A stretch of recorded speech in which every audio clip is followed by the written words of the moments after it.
ماحول کو بنانے کی کوشش کرتے ہیں۔ میرے پیارے محترم اسلامی بھائیوں، ذہن بنائیے اور نیت کیجئے، جب ہم چند لوگ اٹھیں گے میدان میں، چلو بھائی آؤ نیکی کی دعوت دیتے ہیں، برائی سے منع کرتے ہیں، تو اس کا ثواب تو ملے گا، مگر یہ برائی انشاءاللہ رک جائے گا۔ اور یاد رکھنا، ایک قول اور سنا دوں، آپ نے سنا ہوگا واقعہ، اللہ پاک نے فرمایا فرشتوں سے، فرشتوں جاؤ فلاں بستی پر عذاب کو نازل کر دو۔ اب یہ کہنا تھا فرشتے جاتے ہیں اور دیکھتے ہیں وہ بندہ تو وہ بندہ ہے جس نے کبھی پلک جھپکنے تک بھی اللہ کی نافرمانی نہ کی، اے اللہ پاک اس پر عذاب۔ تو فرشتوں نے کہا جو میں جانتا ہوں وہ تم نہیں جانتے۔ اللہ پاک نے فرمایا فرشتوں سے جو میں جانتا ہوں وہ تم نہیں جانتے، یہ ساری بستی اس کے اوپر الٹ دو اور اس کا عذاب مجھے چکاؤ، یہ دکھاؤ اس کو عذاب چکاؤ۔ اب جیسے اس پر عذاب نازل کر دیا گیا، بستی الٹ دی گئی، فرشتوں نے عرض کی اے پروردگار اتنا عذاب کیوں؟ بتایا گیا یہ وہ شخص تھا جو اپنی عبادت کیا کرتا تھا، نمازیں پڑھا کرتا تھا اور عبادت میں لگا رہتا تھا، اس کے سامنے گناہ ہوتے تھے، اللہ کی نافرمانی ہوتی تھی، اس کے چہرے پہ سکم نہیں آتا تھا، اس کا خوف کی وجہ سے اس کا دل اندر سے ٹوٹتا نہیں تھا۔ میرے پیارے اسلامی بھائیوں، آج یہ ہماری کنڈیشن تو نہیں ہے، ہمارے سامنے اللہ کی نافرمانی ہو رہی ہو، ہمارا پڑوسی بے نمازی ہو، ہمارے بچے بے نمازی ہو اور ہمارے بچے نماز نہیں پڑھ رہے، ہماری کوشش کتنی ہے اس پر؟ آج کسی کو کہا جاتا ہے دعوت اسلامی کا مدرسۃ المدینہ بالیگان، جس میں قرآن پاک مفت تعلیم دعوت اسلامی دے رہی ہے، صحیح انداز میں پڑھانے کا بہترین قواعد حروف کی ادائیگی کے ساتھ، مگر افسوس موبائل فونوں میں وقت گزارتے ہیں، ٹائم پاس کرتے ہیں چوراہوں پر، ٹائم پاس کرتے ہیں بستروں پر، مگر قرآن پاک سیکھنے کا ٹائم نہیں ہے۔ میرے پیارے اسلامی بھائیوں، بچے کو بچانا ہے تو بچپن میں بچا لو، یہ میں بارہا بولتا رہتا ہوں کہ بچے کو بچانا ہے تو بچپن میں بچا لو،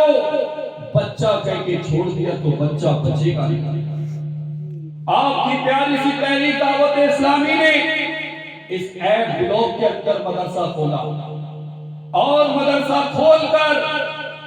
کتنی ساری اسلامی بہنوں کو باپردہ بنایا، کتنی سارے بچوں کو قرآن پاک کی تعلیم دی جا رہی ہے۔ اسی کالونی میں الحمدللہ چھوٹی بڑی اور ساری اسلامی بہنیں بھی پڑھ رہی ہیں، ساتھ ہی ساتھ اس نغلہ میواتی اور صرف یہاں کی بات کی جائے تو 305 بچے اور بچیوں کو ہم نے کور کیا۔ میرے پیارے اسلامی بھائیوں، آپ اور ہم کوشش کریں گے تو ہمارے ہر گھر میں ایک حافظ قرآن ہوگا، ہم آپ کوشش کریں گے تو ہمارے گھر میں ہماری خواتین جو ہماری بہن ہیں، جو ہماری ماں ہیں، وہ انشاءاللہ آنے والے دور میں عالمہ ہوگی، آنے والے دور میں وہ ایک بہترین قاریہ ہوگی، مگر کوشش کون کرنے والا ہے؟ نیت کریں، ارادہ بنائیں اور اپنا ذہن بنا لیں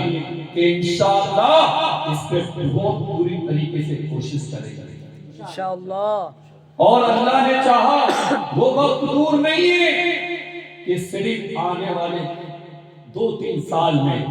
انشاءاللہ اس علاقے میں اللہ نے چاہا تو ہر گھر میں حافظ قرآن ملے گا، ہر گھر میں انشاءاللہ قرآن پاک کی صدائیں بلند ہو رہی ہوں گی، اور آنے والے وقت میں ہر گھر میں ہر اسلامی بہن انشاءاللہ وہ عالمہ ہوگی انشاءاللہ۔ ارے آپ کیا سمجھتے ہیں اس کو، اس زمین کو، اس خطے کو پروردگار نے بڑے کرم سے نوازا ہے۔ میں دیکھتا ہوں کہ آگرہ میں سب سے اچھا خطہ جو کہلاتا ہے وہ نغلہ میں ہوتی ہے۔ اس کی وجہ کیا ہے؟ جامعۃ المدینہ یہاں پر موجود ہے، عالمہ کا یہاں پر موجود ہے،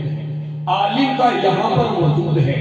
ناظرہ قرآن پاک کے مدارس یہاں 4 5 6 6 موجود ہیں، حفظ کے مدارس یہاں پر 3 3 4 4 موجود ہیں، ساتھ کی ساتھ یہاں پر درس نظامی کے ساتھ ساتھ انگلش میڈیم اسکول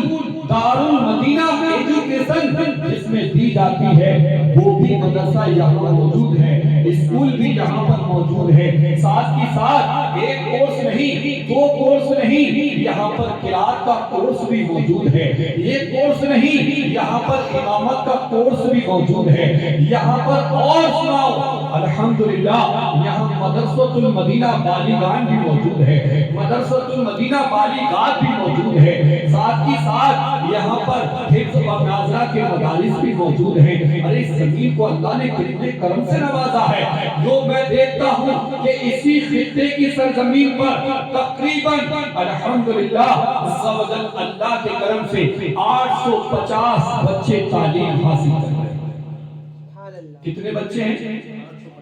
850 بچے۔ آپ مجھے دکھا دیجئے کون سے خطے میں؟ یہ کرم ہے یا نہیں؟ جب اتنے بچے